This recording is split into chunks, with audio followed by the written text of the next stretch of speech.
everyone, and welcome back to another Artifact Corner.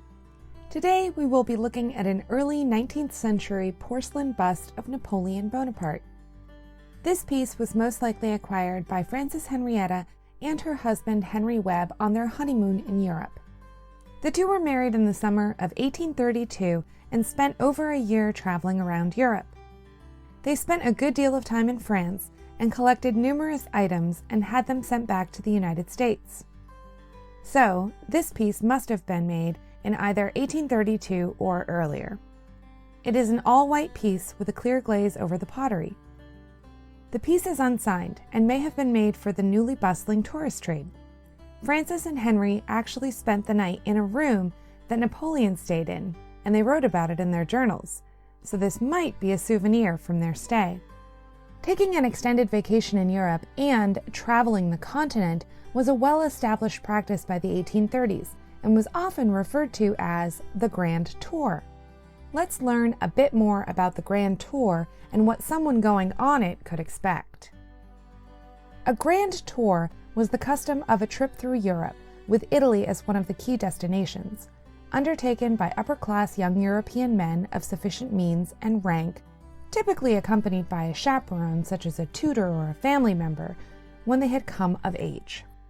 The practice became extremely common between the late 17th century through the mid-19th century. The idea of traveling for the sake of curiosity and learning was a novel idea in the late 17th century. Following the American Revolution, many young wealthy Americans began partaking in this pilgrimage to the European continent. The value of the Grand Tour lay in its exposure to the cultural legacy of classical antiquity and the Renaissance, and to the artistic and fashionably polite society of the European continent. In addition, it provided the only opportunity to view specific works of art, and possibly the only chance to hear certain musical pieces. It was viewed as a sort of finishing to a traditional education for well-to-do young people. The itinerary for the Grand Tour varied, but the main stops were almost always Paris and Rome. Most travelers landed in France, either at the ports of Calais or Le Havre. Incidentally, Frances Henrietta and Henry Webb landed at Le Havre, a very busy port city in France in the 19th century.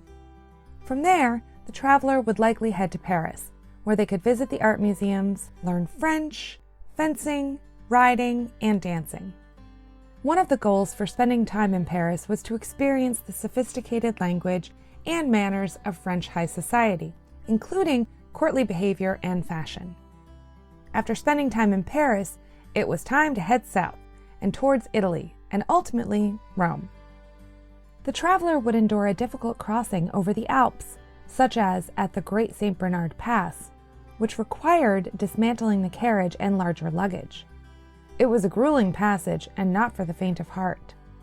Many travelers would then spend time in Florence and Milan exploring the Renaissance art and architecture.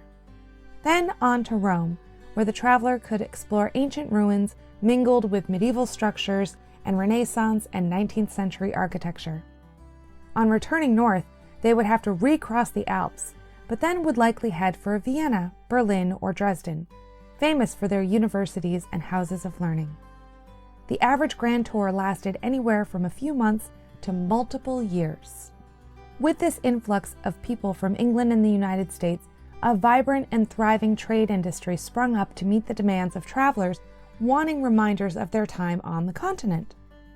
Many artisans started making slightly less expensive pieces that were often unsigned to sell quickly to tourists. And not much has changed. Highly trafficked destinations are still filled with market stalls and stores loaded with knickknacks for people passing through. This piece is in great condition, with minor chipping at the base. Given that it was shipped across the Atlantic in the early 1830s, it looks pretty good.